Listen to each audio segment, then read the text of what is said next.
So, I was sitting in a coffee shop, looking through want ads when I read Macy's Herald Square. The largest store in the world has big opportunities for outgoing, fun-loving people of all shapes and sizes who want more than just a holiday job.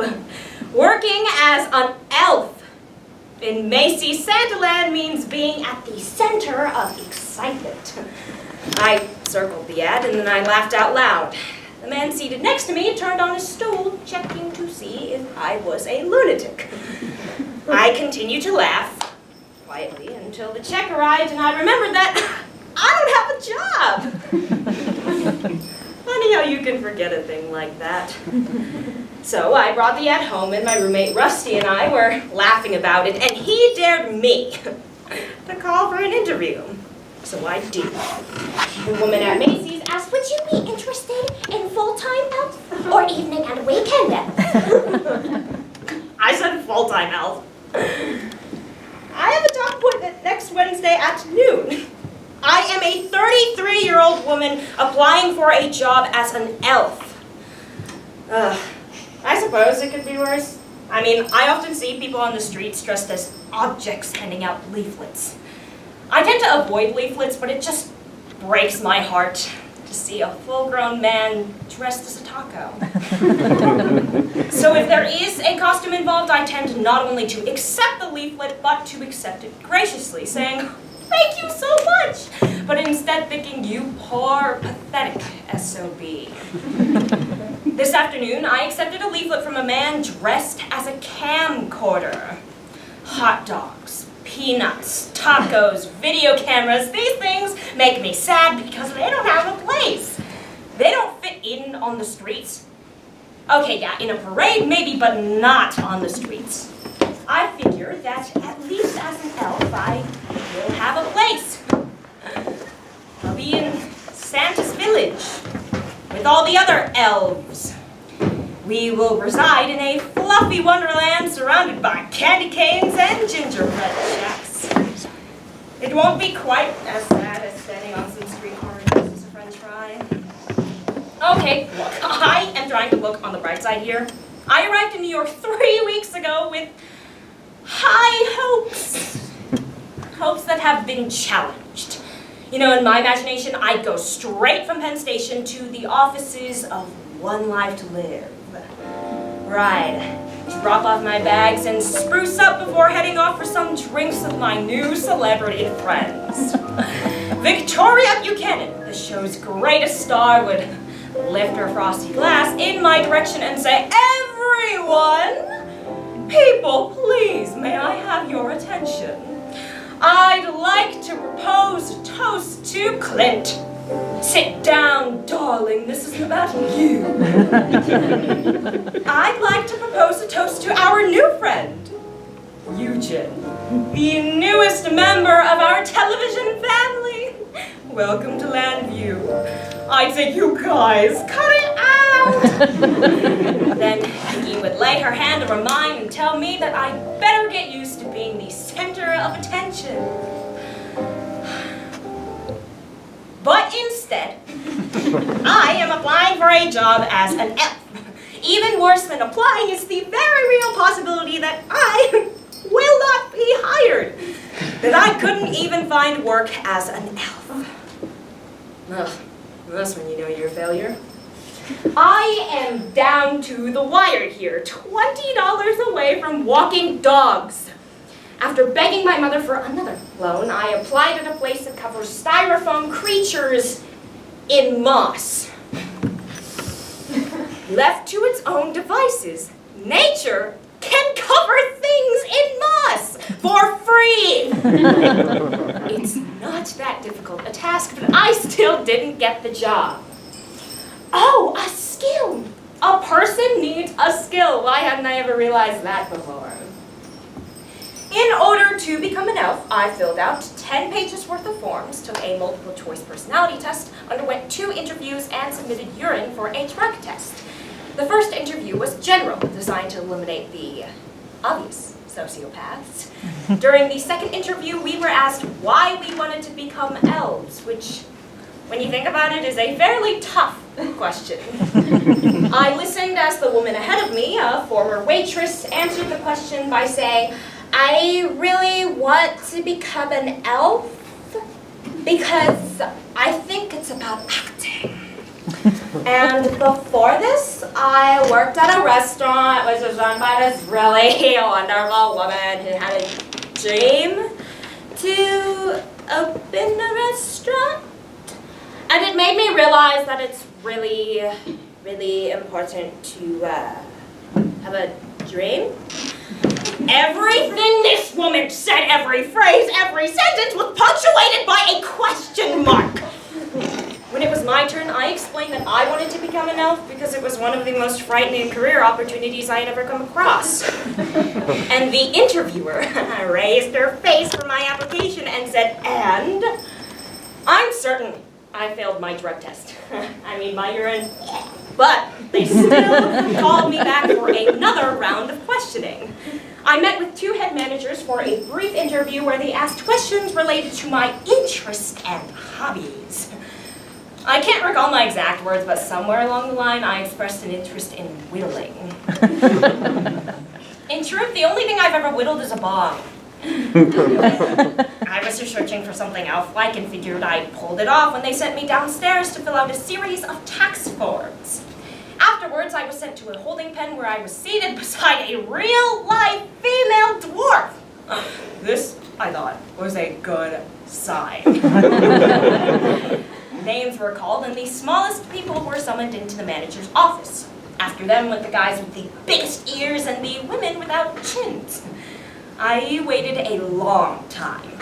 Just when I'd given up hope, the manager cocked her finger and said, "Congratulations, ma'am!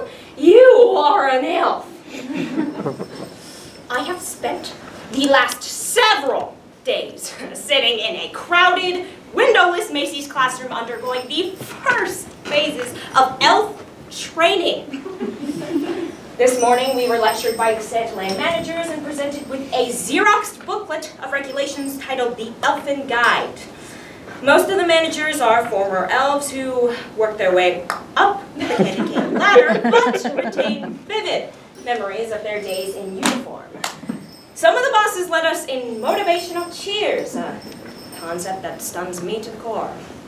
One guy rolled up his sleeves and yelled, "Give me an S! S! Where's my A? A! How about a big ol' N? N! Did someone say T? T! Let's get a recall on that A! A! What's that spell? Santa! Who's the man? Santa! Come on, elves, if you good about yourselves, let's raise the roof! Santa! Santa! Santa! It was this guy's job to send chills down our spine, and personally speaking, I think he did a great job. I was mortified. They closed the meeting by saying, "Now I want you to remember that even if you are assigned photo elf on a busy weekend, you are not Santa's slave."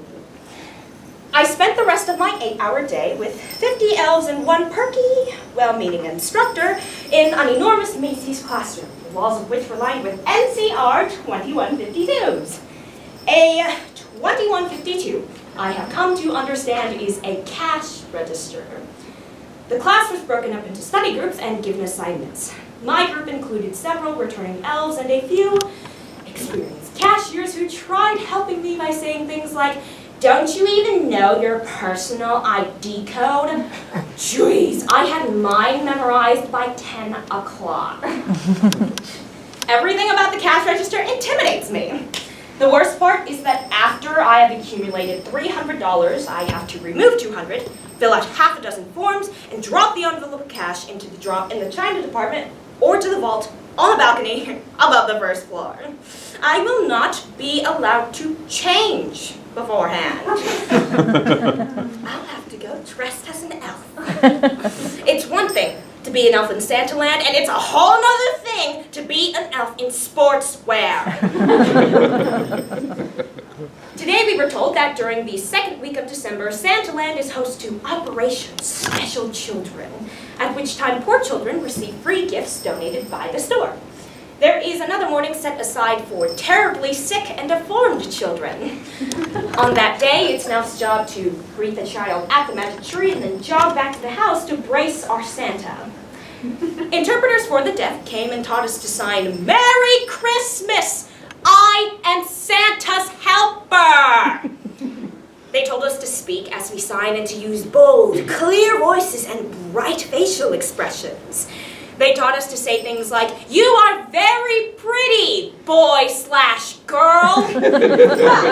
I love you. Do you want a surprise?" My sister Amy lives above a deaf girl and has learned quite a bit about sign language. She taught some to me, and now I'm able to say, "Santa has a tumor in his head the size of an olive." Maybe it will go away tomorrow, but I don't think so. This afternoon, we were given a tour of Santaland, which really is something. It's beautiful, a real wonderland surrounded by 10,000 sparkling lights, false snow, bridges, train sets, decorated trees, mechanical penguins and bears, and really tall candy canes. We entered and traveled through an elaborate maze, a path that takes you from one festive environment to another. The charm faded when we were given the code names for the various stations.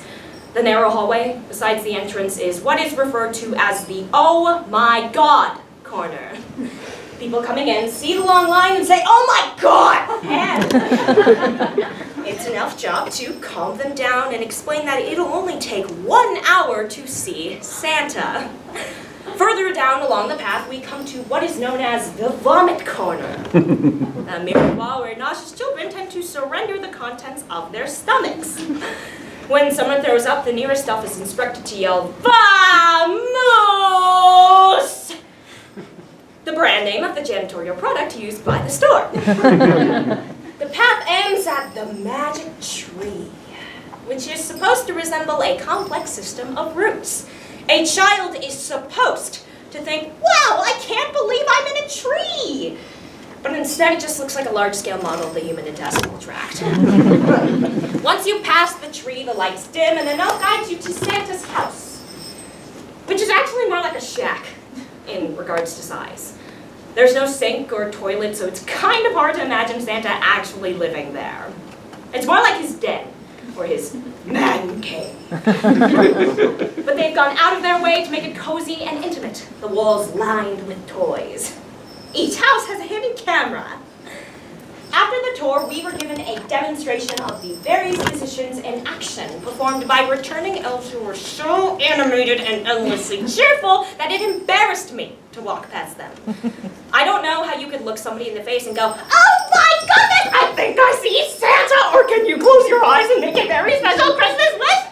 Everything these elves said had an exclamation point at the end of it. It hurts one's mouth to speak with such forced merriment. I feel cornered when someone talks to me that way. I mean, doesn't everyone? I prefer being frank with children. I'm more likely to say something like, "Ugh, you look exhausted." "Isn't this a school night?" Or, "Oh, I know a lot of people that would kill for that tiny waistline of yours." I'm afraid that I won't be able to provide that grinding enthusiasm that Santa is asking for. I think I'll be a low-key, sort of. Today was elf dress rehearsal. The woman in charge of costuming came and assigned us our outfits and gave us a lecture on keeping things clean. She held up a calendar and said, "Ladies, you know what this is? Use it. I have scraped enough blood from the crotches of elf pants to last me the rest of my life. And don't tell me I'm a dancer, I don't wear underwear." You're not a dancer. If you were a dancer, you wouldn't be here right now. You're an elf. And you're going to wear panties like an elf should. Elves have gotten to know one another over the past few days of training, but once we took off our clothes and put on our costumes, everything changed. This is really gonna happen. My costume is great. I wear red and white striped tights, a big red tutu, and a perky stocking cap decorated with spangles. This is my work uniform. During elf dress rehearsal, you have to go by your elf name. Other elves chose names like Jingle and Frosty. They take the children by the hand and squeal with forced delight. They sing, and they prance, and they behave like cartoon characters come to life. It frightens me. My elf name is Crumpet. Today was the official opening day of Santaland. On any given day, you can be an entrance elf, a water cooler elf, I don't know, bridge elf, a train elf, a maze elf, an island elf, a magic window elf, an emergency exit elf, a counter elf, a pointer elf, a stand elf, a float elf, an usher elf, a cash register elf, a runner elf, or an exit elf. I worked as a magic window elf. I was at the magic window for 15 minutes before a guy approached me and said, "Hey, you look so freaking stupid." I have to admit he had a point. But still, I wanted to say something like, "At least I get paid to look stupid and you give it away for free." But I can't say things like that because I'm supposed to be married. So instead, I said, "Thank you." Thank you, as if I had misunderstood. And he had said, "You look terrific. Thank you." He was a brawny wise guy wearing a vinyl jacket and carrying a bag from Radio Shack. Oh, I should have said real loud, "Sorry, sir. But even if I did date guys, I'd like to think that I would do better than that." The magic window is really boring. All you do is just stand around and say, "Step on the magic star," and look through the window and you can see Santa. I said that for a while, and then I started saying, "Step up on my magic star and look through the window and you can see Cher!" And people got excited. Some people from the other line, the line to see Santa, went wild and cut through the gates to step on my magic star. Then they got angry when they looked through the window and saw Santa rather than Cher. I mean, honestly, what were they expecting? Is Cher really so hard up for money that she'd agree to stand behind a two-way mirror at Macy's? All we sell in Santaland are photos. It is a Santaland policy to take a picture of every child, which the parent can either order or refuse. People are allowed to bring their own video cameras, recorders, whatever. It is the multimedia group that exhausts me. These are the people bent over with equipment, relentless on their quest for documentation. It is during these visits that the children are rarely allowed to discuss their desires with Santa. They're too busy being art directed by their parents. All right, now let's get a shot of Anthony, Damascus, Teresa, Doug, Amy, Paul, and Vanity. Can we squeeze them all together like that?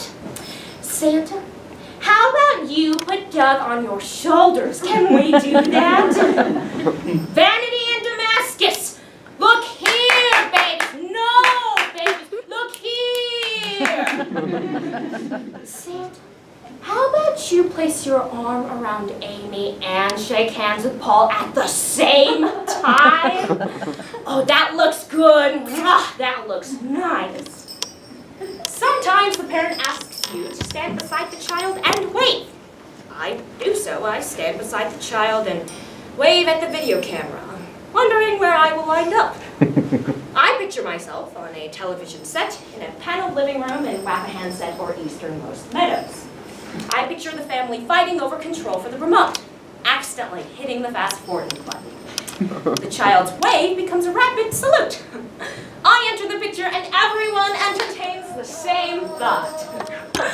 What's that idiot doing in our Christmas memory tape? Young children ages 2 to 4 tend to be frightened by Santa. They have no interest in having their picture taken because they don't know what a picture actually is. They're not vain, they're babies. They're babies and they act accordingly. They cry. A photo elf understands that once a child starts to cry, it's over. The parents had planned to send the photos to relatives and place them in scrapbooks. They had waited in line for over an hour and were not about to give up so easily. Tonight, I saw a woman slap and shake her sobbing daughter, yelling, "Damn it, Rachel, get on that man's lap or I will give you something to cry about!" This woman shook her daughter until everyone's eyes were rolling in their heads. Then she placed Rachel on Santa's lap, and I took the picture, which supposedly means on camera that everything is snowy and wonderful. It's not about the child or Santa or Christmas or anything but the idea of a parent's world they can't make work for them. The following elves are now excused for their afternoon breaks. Puff, Noel, Crumpet, Carol, Lil Frosty, and Dreidel. Our elfin guide says that we must cover our uniform with a shirt or smock before dining in the cafeteria. It's funny that they would use the word dine. Grown men and women in candy cane leggings do not dine. They feed. For the first week, we had to suffer the jokes of the year-round employees who laughed at our costumes, not knowing that we make more money than they do. Yesterday, I sat beside a flushing elf named Ginger Snap. She is a squat, plump woman whose elf pants fit her like tights. Complementing the overall look is a thick pair of oversized glasses and a swarm of plastic barrettes she uses to clamp down her hair. I've noticed Ginger Snap back in training and am surprised she's lasted this long. No one can say she's not enthusiastic. Any more spirit and they'd have to medicate her. The problem is that she's, well, stupid. During training, she'd have her hand raised in the air every 2 minutes asking questions that were so obvious I wondered how she ever managed to find her way to the 8th floor. We'd be running overtime, ready to go home, and she'd raise her hand in the air and ask, "Can we wear our costumes home?" Who would want to? What possible pleasure could it give you to board the subway dressed as a gnome? The management had already laid down the law about our uniforms. Her question was pointless. It was like asking somebody, "Can we force children onto Santa's lap at knife point?" No. The answer is no. Now, if you could just sit down and shut up. After our training session was over, I watched as she approached the manager, asking if she could work as an elf year-round. I've met elves from all walks of life. Most of them are show business people, actors and dancers, but a surprising number of them held real jobs at advertising agencies and brokerage firms before the recession hit. Bless their hearts. These people never imagined a velvet costume in their future. They're the really bitter elves. I had lunch this afternoon with an elf I codenamed Flaky. She's recently moved here from Kansas City and is not too happy to be working with Santa. Every time I come upon her, she's always telling somebody, "I'd rather be a starving artist in New York than to be artistically starring in Kansas City, Missouri." It makes me wince. She even says this to children. I'm not an elf. I'm an artist. Today, she showed me some slides of her work. During her off hours, Flaky stays busy gluing human hair to telephones and radio receivers. Everything she touches winds up looking like a Persian cat. Oh, I said, what a cute idea. This was the wrong thing to say. She strenuously objected to the word cute and then tried to sell me a blonde clock radio. Telling me she would be willing to part with it for $300. I said, aside from the fact that I don't have $300, who really wants to part the bangs of their alarm clock in order to create the time? So far, my least favorite elf is a guy from Florida whom I call the Walrus. The Walrus has a handlebar mustache, no chin, and a neck the size of my waist. In the dressing room, he confesses to being a bit of a ladies' man. The access of Santaland wears singles bar. It is embarrassing to work with him. We'd be together at the magic window where he'll pull women aside, place his arm around their shoulder and say, "I know you're not gonna ask Santa for good looks. You've already got those, pretty lady."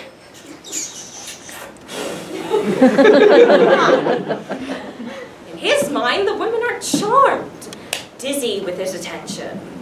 I'd pull him aside and say, "Dude, that was a mother you just did that to. A married woman with 3 children." He says, "Hey man, I didn't see any ring." Then he turns his attention to the next available woman and whistles, "Santa's married, but I'm not."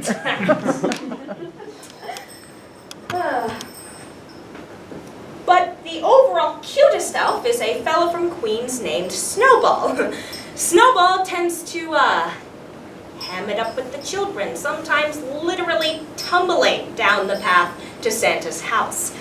I tend to frown on that sort of behavior, but Snowball is hands down adorable. You want to put her in your pocket. Yesterday, we worked together as Santa elves, and I became excited when she started saying things like, "I'd follow you to Santa's house any day." Made me dizzy. Flirtation. By mid-afternoon, I was running into walls. Later, our shift ended and we were in the bathroom changing our clothes when suddenly we were surrounded by 3 Santas and 5 other elves. All of them were guys that Snowball had been flirting with. Snowball just leads elves on. Elves and Santas. Later on, we were in the elevator and I heard her say to her friend, "I don't know what all these guys want with me. It just gives me the creeps the way they stare." Snowball is playing a dangerous game. It's one thing to get a child fired up, but you really don't want to be working under a jilted Santa. Breaking elves should now report to the manager station for reassignment. Break is over. At least a third of Santa's visitors are adults, couples, and a surprising number of men and women alone. Most of the single people don't want to sit on Santa's lap. Instead, they just stop by to shake his hand and wish him luck. Oftentimes, the single people are foreigners who just happen to be shopping at Macy's when they got bullied into the entrance line by a maze elf, whose job it is to hustle people in. One moment, the foreigner is looking at China, and the next thing he knows, he's standing at the magic tree where an elf holding a palm-sized counter asks, "How many people in your party?" The foreigner answers, "Yes." How many people in your party is not a yes or no question. Yes. Then a Santa elf leads the confused and exhausted visitor to a house where he addresses a bearded man in a red suit. Yes. Okay, today I am good. There was this one guy who came to visit Santa, a sloppy, good-looking man in his mid-40s. I thought he was another confused European, so I reassured him by saying that everybody comes to visit Santa, even adults. All are welcome. An hour later, I noticed the same man back again to fellowship with Santa. I asked what he and Santa talk about, and in a cracked and puny voice, he answered, "Toys. All the toys."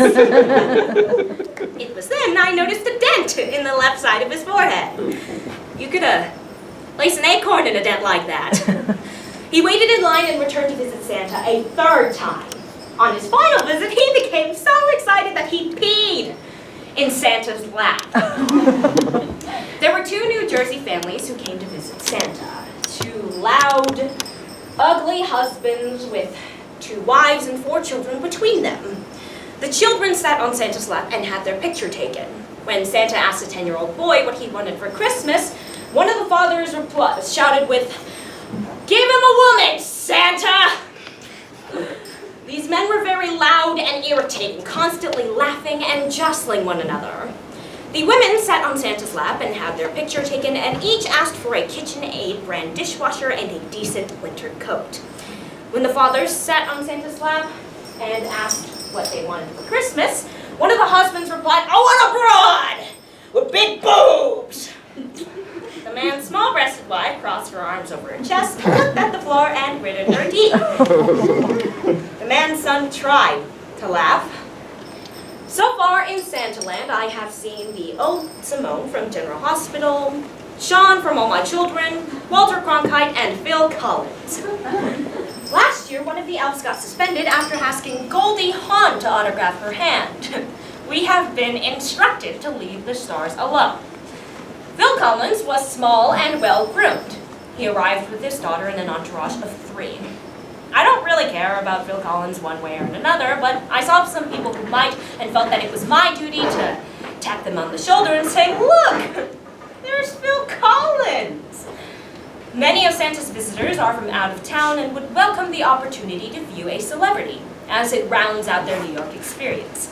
I point out Phil Collins and people would literally squeal with delight. Seeing as it is my job to make people happy, I don't have a problem with it. Phil Collins wandered through the maze, videotaping everything and generally enjoying himself. When he entered the magic tree, he was no longer visible to the maze audience, so I told people that if they left immediately and took a right at the end of the hall, they could probably catch up with him. So they did. People left. When Phil Collins left Santaland, there was a crowd of about 50 to 60 people waiting for autographs. When the managers came looking for the big mouth, I said, "Phil Collins? Who's he?" But what's really exciting is I was talking with Sleigh Bell, an entertainer who's in the process of making an all-girl music video with her all-girl band. We talked about one thing or another, and she told me that she has been on a few television shows, mainly soap operas. I asked if she has ever done One Life to Live, and she said yes. She had a bit of a part as a flamenco dancer when Cord and Tina got married and traveled to Madrid for their honeymoon. Suddenly, I remembered Sleigh Bell perfectly. I remember Cord and Tina's honeymoon like it was yesterday. On that episode, she wore a red lace dress and stomped upon the shiny nightclub floor until Spain's greatest bullfighter entered, challenging Cord to a duel. Sleigh Bell intervened. She stopped dancing and said to Cord, "Don't do it, senor! You'd be a fool to fight with Spain's greatest bullfighter." Anyways, we were talking when Carlton, another manager, got involved and said he had been on One Life to Live 7 times. He played Clint's lawyer 5 years ago when the entire Buchanan family was on trial for the murder of Mitch Lawrence. He said that Victoria Buchanan is just as sweet and caring in the show as she is on real life. Oh my God. Carlton told me that Clint tends to keep to himself, but that Bo and Asa are a lot of fun. I can't believe I'm hearing these things. I've been around people that know Tina, Cord, Nikki, Asa, and Clint. I'm honing in. I'm getting closer. I can feel it. All the Santas have different routines. Some want the children's names, so as you are leading the youngsters from the magic tree, you say, "What was your name again?" It's right at the tip of my mind where I just can't get at it. Then they say their name and you say, "That's right, Van." Then you lead them to a house and just say, "Let me just check to see if he's ready." Then you poke your head in and whisper, "Van!" Then half the time you'll usher the child into Santa's house and Santa will say, "Stan!" It's so good to see you. It's hard to keep these names straight, and some of these names are names I've never heard. Venetia, Fontage, Great. A child named Great. Hey, I'm great. That's a name that's bound to prove challenging once he gets old enough to start sleeping around. Santa Howard uses names and sits the children on his lap and asks if they've been good and what they want for Christmas. And then he asks what they're going to leave him for Christmas Eve, and they say cookies and milk. And he says, "What kind of cookies and milk?" And they say chocolate chip or whatever, and he demands that the photo elf say, "Chocolate chip? That's Santa's favorite kind of cookie." I don't mind saying it, but I must have said it 60 times that day. Then in the afternoon, Santa Howard got an Asian child who wasn't familiar with the idea of leaving cookies. When Santa Howard asked what she was going to leave him for Christmas Eve, she got a puzzled look on her face. Santa Howard said something round to eat, and she said, "A potato?" I hate working with Santa Dog, who tends to spit when he talks. It just gushes out every single time he opens his mouth. Tonight I saw a little girl wipe her face and say, "Santa, why are you spitting on me?" Santa Dog explained that it wasn't spit. It was simply frost coming off his beard. That might work on children, but what does he tell his friends? The worst is Santa. I don't know his name. No one does. During most days, there's an off period where you just sit around the house and talk to your Santa. Most of them are nice guys, and you just sit around and laugh, but Santa tends to take himself a bit too seriously. I asked him where he lives, Brooklyn or Manhattan, and he says, "Why, I live at the North Pole with Mrs. Claus." I asked what he does for the rest of the year, and he says, "Why, I make toys for all the children." I said, "Yeah, but what do you do for money?" He says, "Santa doesn't need money." Santa sits and waves and jingles his bell sash when no one is around. He actually recited the night before Christmas, and it was just the two of us in the house. No children, just us. What do you do with a nut like that? He says, "Oh, little elf, bring Santa a throat lozenge." I reminded him that I have a name, Crumpet. And then I brought him a throat lozenge. Santa has an elaborate little act for the children.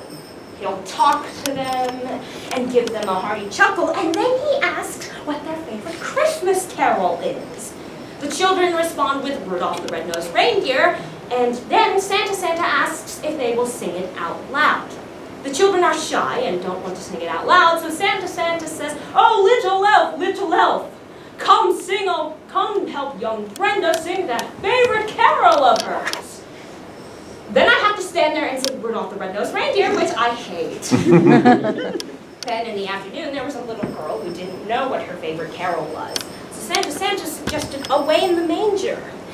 The little girl agreed, but didn't want to sing it out loud because she didn't know the words. So Santa said, "Oh, little elf, come sing Away in the Manger for us." I thought it wasn't fair that I should have to solo, so I told him that I didn't know the words. Santa said, "Of course you know the words. Come now, sing." So I sang it the way Snoop Dogg might have sung it if it was on his Christmas album. Snoop! All right, let's go. Away in a manger, no crib for a bed, no little Lord Jesus laid down his sweet head. Santa did not allow me to finish. Out of all the Santas, two are black, and both are so light-skinned that with the beard and makeup, you would be hard-pressed to determine their race. Last week, a woman became upset when, having requested a Santa of color, she was sent to Jerome. "He's not black," the woman complained. We assured this woman that Jerome was indeed black. "Well, he's not black enough," she said. Jerome is a difficult Santa, moody and unpredictable. During most days, he spends his time just tallying up his paycheck for the hours he's worked so far. Jerome has a bizarre agenda. The parents and children would be waiting at his doorstep, and he'd just stare at his boots and lecture them, suggesting a career in entomology. He tells them that the defensive spray of the stink bug may contain medicinal powers that can one day cure mankind of all communicable diseases. "Do you know about holistic medicine?" he says. Photo Elf takes a picture of yawning children. Last week I was working as a photo elf when a woman grabbed my arm and said, "We would like a traditional Santa. I'm sure you know what we're talking about." I sent the racist woman to Jerome.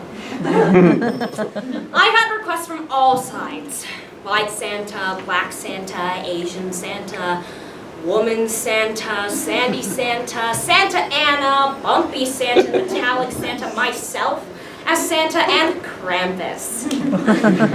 A pointer elf is instructed to shrug their shoulders and feign ignorance, saying, "There's only one Santa."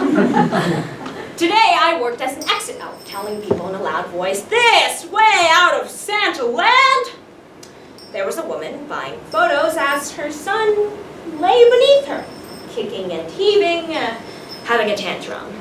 The woman said, "Now, Riley, if you don't start behaving yourself, Santa's not going to bring you any of those toys you asked for." The child said, "He is still going to bring me those toys, liar. He already told me." The woman grabbed my arm and said, "You there, elf? Tell Riley here that if he doesn't start behaving himself, Santa's going to change his mind and bring him coal for Christmas." I said that Santa no longer traffics in coal. Instead, if you're bad, he comes to your house and steals things. I told Riley that if he didn't start behaving himself, Santa was going to take away his TV and all his appliances and leave him in the dark. All your appliances, including your refrigerator. Your food is going to spoil. It's going to be so cold and dark where you are. Man, Riley, are you ever going to suffer? You're going to wish you never even heard the name Santa. The woman got a worried look on her face and said, "No, that's not really." I said, "No, he's going to take away your car and all your furniture and all the towels and blankets and leave you with nothing." The woman said, "No, that's enough. Really." Have you ever realized that Santa is an anagram for Satan? I imagined a Satan land where visitors would wade through steaming pools of human blood and feces before arriving at the gates of hell, where a hideous imp in a singed velvet costume would take them by the hand and lead them towards Satan. Once I thought of it, I could not get it out of my mind. Overhearing customers, I would substitute the word Santa for the word Satan. What do you think, Michael? Do you think Macy's has the real Santa? Don't forget to thank Santa for that baby alive you got last year. I love Santa. Who doesn't? Everybody loves Satan. Father Christmas or the devil. So close, but it's so far. Attention Macy's shoppers, remember that you've only got 12 shopping days left before Christmas.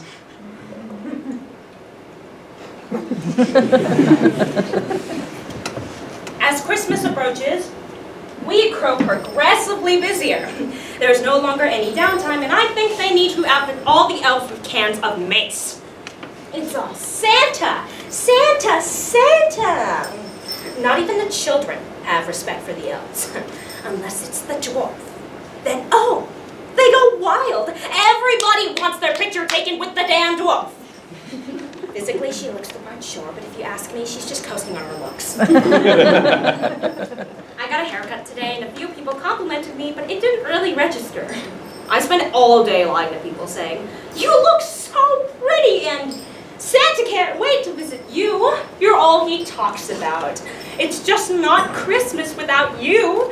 You're Santa's favorite person in the entire tri-state area."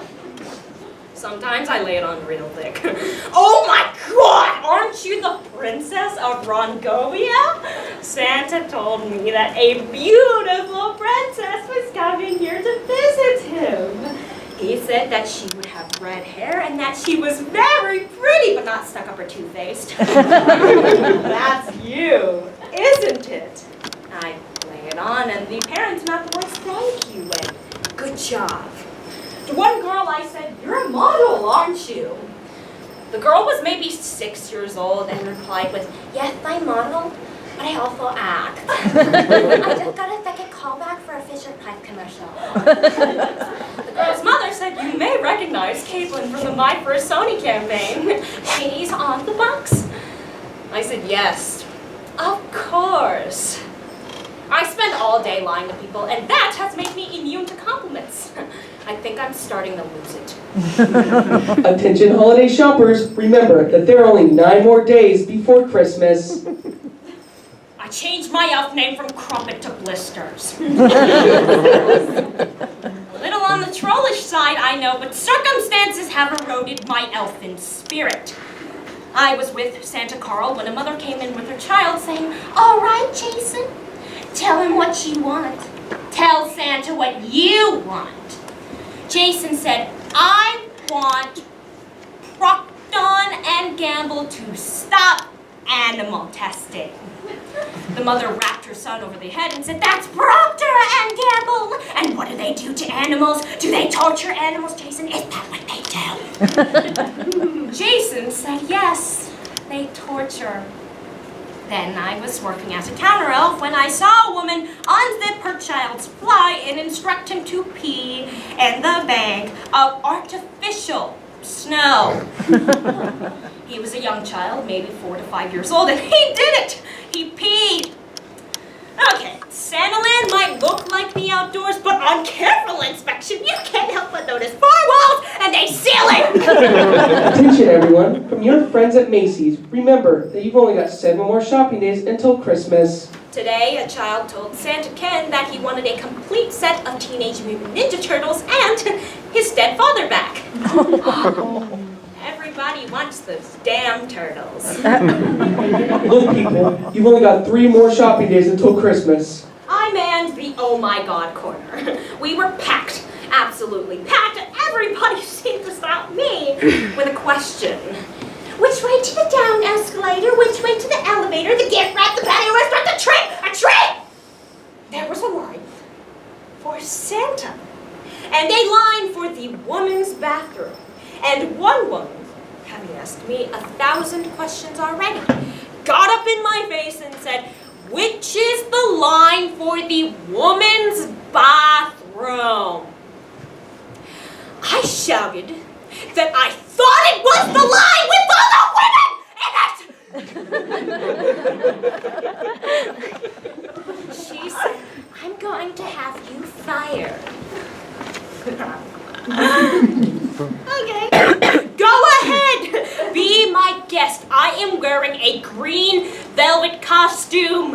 It doesn't get any worse than this.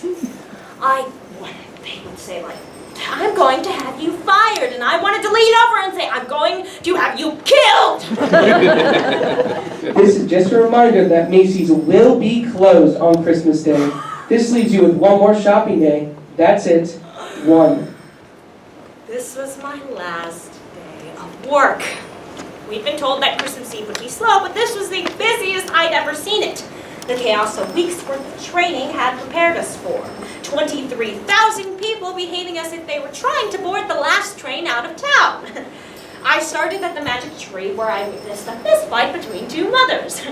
I watched as a woman experienced a severe, crowd-related anxiety attack. Falling to the filthy floor, she groped for breath, her arms waving as if she were fighting off bats. Parents in long lines tossing disposable diapers into the candy cane forest and offering cash bribes to cut in line. A Long Island father called Santa a bastard when he refused to recite the night before Christmas to his child. And through it all, the noise was deafening, with children crying and parents shouting, "What more do you want? Okay, we are here! All right, now shut up!" This was the rowdiest crowd I had ever seen, and on top of that, we were short on elves, many of whom waited until the last minute to show their true colors, calling in sick or simply not showing up.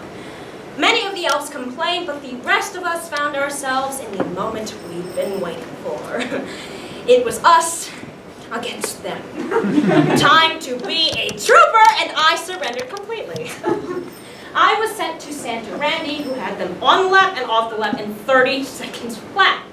He was like one of those talking dolls equipped with no more than 6 simple phrases. "I know what you want for Christmas. There's no need to even tell me because Santa knows everything." "All right, ready for a picture? Goodness, that was fun. All right, then see you next year." His lap would still be warm from the last child, and he turned to me by saying, "I deserve an affair." Nothing life-threatening, just something to hold me over There would be parents and children waiting at his doorstep, and he'd just snap out of it, saying, I know what you want for Christmas. You can even tell me, because Santa knows everything. Hey, how's a good picture? Goodness, that was fun. All right, then see you next year. When Santa Randy's shift ended, I was sent to a Santa who I'd never worked with before. Usually the guy's name is written on the water cups they keep hidden behind the toy shelf. I looked, but I saw no name. It was early evening, and we were way too busy to pause for an introduction. Noting a group of visitors huddled on his doorstep, my Santa began to sing A Pretty Girl Is Like a Melody. The parents and children entered the room, and noting the young girl, my Santa held his gloved hand to his chest, fell back onto his cushion, and faked a massive heart attack. He moaned for a few moments before saying, Elf! Elf, are you there? Yes, Santa, I'm here. Elf, I just had a dream that the most beautiful girl was seated right here in my house. I said, it wasn't a dream, Santa. Open your eyes, my friend. She's standing before you right this moment. Santa rubbed his eyes. Oh, heavenly day, he said. You are the most beautiful girl I have seen in 617 years. Then he scooped her up into his lap and flattered every aspect of her character. The child was delirious, the center of attention. Santa then gestured towards the child's mother and said, Is that your sister I see standing in the corner? No, that's my mother, silly. Santa gestured the woman to come close. Do you tell your daughter that you love her? Do you tell her every day? The mothers blushed, saying, Oh, I try, Santa. And you, sir, step forward. The father shuffled to Santa's feet. What do you do besides make money? If I were lucky enough to have young Kathleen as my daughter, I'd kiss her forehead 10 times a day and thank her for bringing such joy into my life. Let me see you do that. It would mean a lot to me. The father kissed his daughter on her forehead. Santa ended the visit by saying, Remember that the most important thing is to love others as much as they love you. The great thing about this Santa is that he never even asked what the children wanted. He tailored his reception to each specific group. The main thing was that he made them feel welcome enough to drop their guard and submit to his idea of Christmas. Me, I can go any old way. If you want to hustle them along, then I will be your sheepdog, herding them in one door and out the other. If you want to make fun of them, I'm one step ahead of you. This, though, it threw me completely because I'm not a nice person and never have been. I've never even accidentally been mistaken as a nice person, but suddenly I was good by association. Families left grabbing my hand and thanking me. These were grown men and women, crying like babies on the night before Christmas. My plane was set to leave at 8 o'clock, and it was with reservation that I reported to the manager, telling her that I had to leave. And oh, suddenly I loved this woman. Okay, yeah, she's yelled at me a couple times, but I felt like that anger was directed at the old me. I felt certain that she would recognize the change, and together we'd share a special moment. Maybe we'd, I don't know, cry for a moment or two, and surely I'd be left with the kind of warmth a person can hold in their hearts forever. I stuck it out and expected that she would want to place my hat in the Elfin Hall of Fame. I searched the room and joined her behind the counter where she was talking to a customer. I placed my hand on her shoulder and said, I have to go. Now. Then she placed her hand on top of mine, squeezed it gently, and then just resumed her conversation with the customer, saying, Don't tell the store manager I called you a whore. Tell him I called you a stupid, fat, ugly whore, because that's exactly what you are. Now get out of my sight before I do something we both regret. The customer fled, and me, I was one step ahead of her.